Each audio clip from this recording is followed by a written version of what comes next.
are back. This is Elliott Serrano and Jose Melendez coming to you from Dreamland Comics in Schaumburg, Illinois. Thank you, folks, for joining us here on the Comic Culture Warrior YouTube channel, the top-rated comic book show on the non-profit category. I think we're the only comic book show in the non-profit category. Doesn't matter. Regardless, thank you so much for being here, for joining us, and thank you so much for all the comments that you have been leaving on the boards in the past few weeks. It's been very spirited conversation.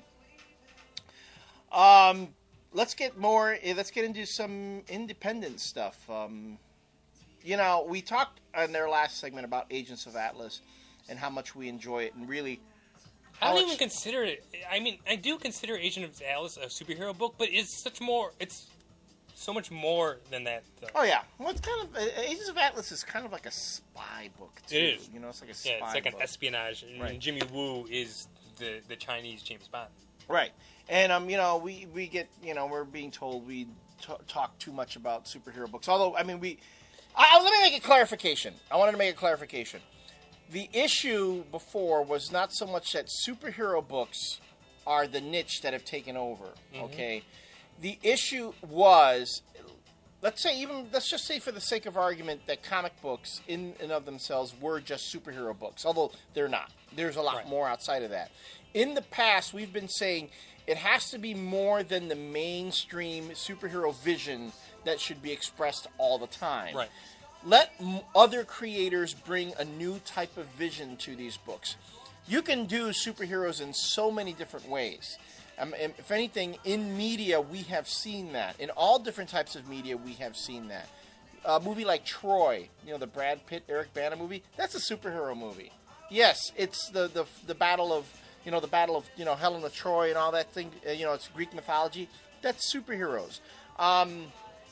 Unbreakable, was a superhero movie, although it was, obviously a superhero movie, but if you looked at it, you would think it was a drama. There are a lot of movies out there, and then look at the other way. The Dark Knight. People consider that a superhero movie. I consider it more of a crime film.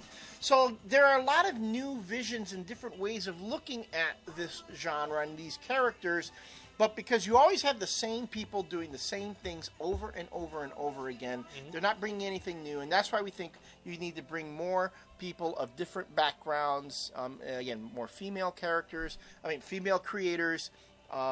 more people of different backgrounds, ethnicities, to look at these books and give them their own slant. I think it keeps that genre refreshed. And when we got that comment about, then why do you guys only talk about superhero books? That's kind of exactly how I felt, but it would have taken way too long to actually type it all up, and I didn't really want to get into it on the boards because we wanted to talk about it on here and to try to express ourselves a little bit better. And one more thing too, the question was the Power Girl cover. We had reviewed Power Girl number 1, talked about how much we liked it, and someone actually expressed that they felt a little bit sleazy picking up that book because you have Power Girl standing up there with the Adam Hughes cover, and the question was, would you have thought with the Marvel Divas, had a female creator drawn that cover, would we have had so much of a complaint about it?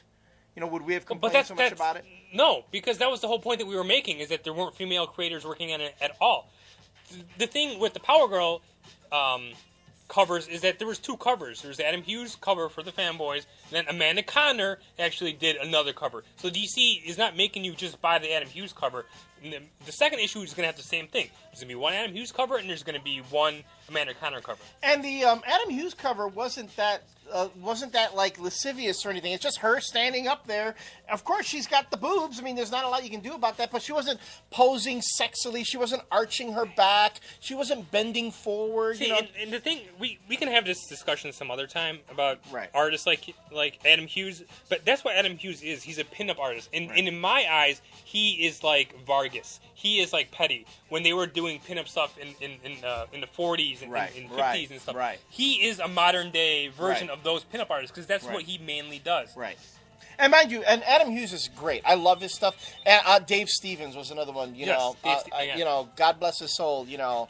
He passed away not long ago. Was a great artist. So we're not trying to say that we're against portrayal of women in that, but again, you can't disregard the arguments of females who didn't like it.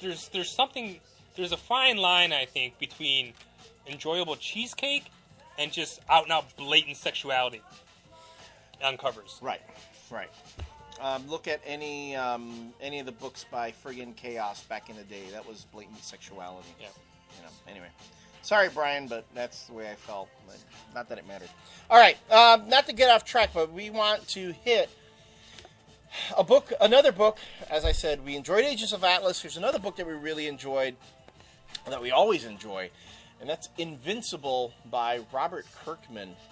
And these two issues here are a follow-up to the Invincible War, the one-issue summer event that, the quote-unquote summer event that Robert Kirkman wrote in issue number 60, where we now see the real consequences of what happens when these big blowout summer events happen.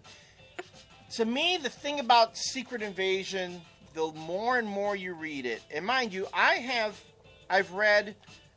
listened to a lot of the talks, podcasts that like even Matt Fraction, a lot of the writers that are picking up the ball after Secret Invasion, how things have been set up for them. When you listen to them explain their stories and how it's been set up, I really admire what they're doing with what they've been handed. Right. But the aftermath of Secret Invasion comes across as very contrived. There really has been no resolution to the whole Skrull thing. And you can't tell me that, I even commented this on the board, you can't tell me that regardless of what happened in Secret Invasion, that it's plausible that Norman Osborn is in charge of the world's security. Here in Invincible, we're seeing what occurs after first the entire world sees doppelgangers of Invincible laying waste to the world, to the great metropolitan areas of the country and of the world. And all the heroes banding together basically to just clean everything up. And Invincible has some real he has some real guilt feelings. I mean, even though what he did, or what happened, he's not directly responsible for it, he still holds himself responsible for it. And he even says it. Even though I might not have meant for any of these things to happen, even though I had the best intentions, it doesn't matter. All this has occurred because of things that I have done. Mm-hmm. So this is a hero, and to me, in the definition of the term a hero, who really considers the consequences of what he does, unlike in other comic books where it seems the heroes don't seem to have any real qualms about what they do, or we never see what happens after the fact. And as he's contemplating all those things in issue 61, which is the one that came out last month, he's talking to Eve, who is in the hospital, who's been hospitalized. She's injured and she's not awake. She's in a coma.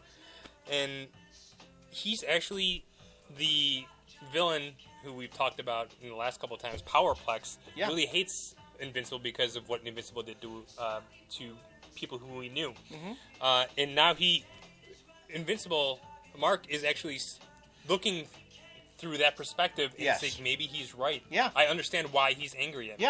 Yeah. And that is, to me, there are shades of Peter Parker and Mark here, because Peter Parker, the problem I have with Peter Parker, though, is that Peter Parker, like Batman, takes friggin' responsibility for everything. Everything is his fault. If a squirrel dies in Gotham City Park, Bruce Wayne thinks it's his fault.